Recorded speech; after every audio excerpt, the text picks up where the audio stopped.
Australian Postal Corporation Unsolicited Political Communications Bill 2016 and the explanatory memorandum. I thank the member for Denison.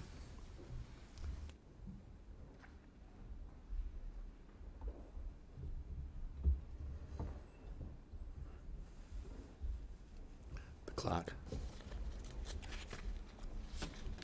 First reading, a bill for an act to amend the Australian Postal Corporation Act 1989 and for related purposes.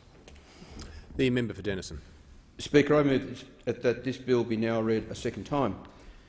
Speaker, this bill aims to address an unusual problem, but nonetheless a problem that's an annoyance to a lot of people. You see, politicians, including myself, regularly use Australia Post's unaddressed mail service to deliver material to their electorates because it's a simple and cost-effective way of getting information out, whether it be to the entire electorate or just particular suburbs. And certainly the vast majority of feedback that I get suggests that most people are happy to receive the material that I send out, whether it's my newsletters, the fridge magnet calendars that I send out every year, or the postcards that I deliver inviting people to get in touch with me to tell me what they think. But, Speaker, quite reasonably, some people don't want to receive political material in their letterboxes. And here's the problem. Because currently Australia Post specifically requires unaddressed political mail to be delivered to every single letterbox because they regard it as a community notice. So this means that posties are explicitly told to ignore the signs on people's letterboxes, regardless of what they say. In other words, under the current law, if you don't want political mail in your letterbox, there's literally no way to opt out of getting it. There's simply no combination of words that you can put on your letterbox, whether it's no junk mail, no unaddressed mail, or no political material, that will stop you from receiving material you don't want. Speaker, in the 6 years I've been a member of Parliament, a number of constituents have raised this problem with me. So I've tried, time and time again, to fix it, and indeed I've communicated with Australia Post management on a number of occasions, and in particular made phone calls and even written letters to the CEO of Australia Post. But each and every time I've been told that the exemption is set in stone and there's simply nothing that can be done about it. Speaker, for the past several years I've even produced stickers that say no junk mail including political material. But this has been an imperfect solution because the stickers can, at best, only ever appeal to the discretion of individual posties to stop delivering political mail. But of course posties are professionals and feel compelled to deliver what Australia Post tells them to deliver. So they're put in the uncomfortable situation of having to put a piece of political mail in someone's letterbox, even when there's a sign there explicitly requesting that they don't do that. So here I am, Speaker, taking my next step and trying to change the law with this bill that would amend the Australian Postal Corporation Act to prohibit Australia Post from delivering unaddressed political material to letterboxes where there's a sign saying addressed mail only, or no unaddressed mail, or no political material. The bill defines political material as being anything from or about a political party, a candidate in a federal election, or a federal member of parliament or senator. That means that material about a politician, but not necessarily from that politician, for example, a letter endorsing a federal candidate that comes from a union, a business or the state branch of a party, is also covered by the bill. Speaker, if this bill becomes law, and I sincerely hope that it does, the effect would be that Australia Post would be forced to amend its unaddressed mail terms and conditions and remove the current exemption for political material.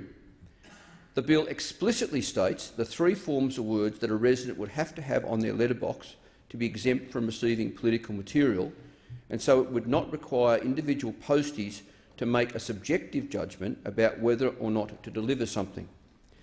The bill only applies to bulk unaddressed mail services, so there's no effect on things like personally addressed letters from a member or senator to their constituents.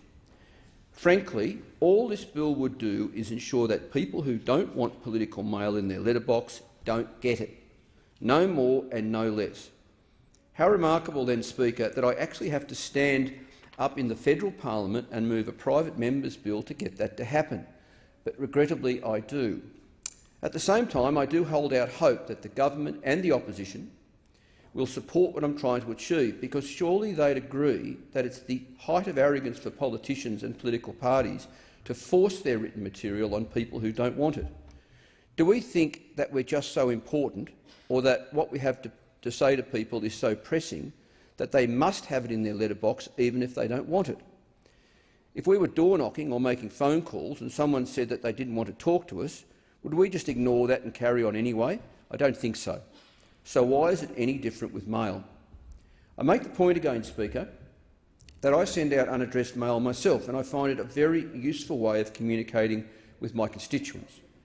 I especially try and make sure that the material I send out is at least useful and contains information that people might want to read, rather than politicking or electioneering. And the vast majority of people seem to be happy to get it, or to at least not mind either way. But there are some people who don't want it, and often for very good reasons. For instance, people are concerned about environmental waste and would prefer to access political content online. Some people want to ensure that there's room in their letterbox for important mail. Indeed, one constituent told me that during an election campaign they weren't able to receive some important bills because their letterbox was so full of political material. Some people are worried when they go on holidays that a build-up of mail in their letterbox will signal to potential thieves that their house is empty.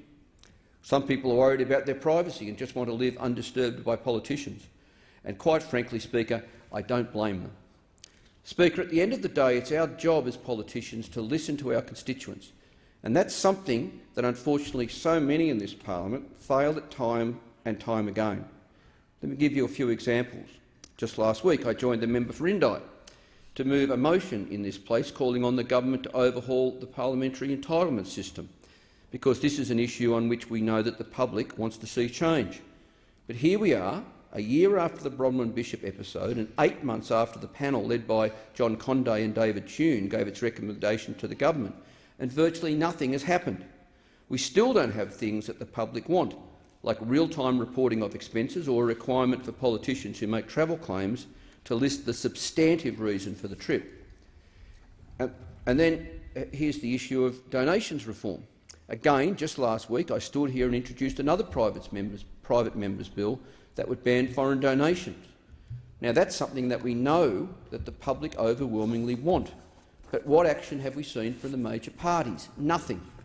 There's no appetite to lower the disclosure threshold, or to place caps on donations, or to ban foreign donations.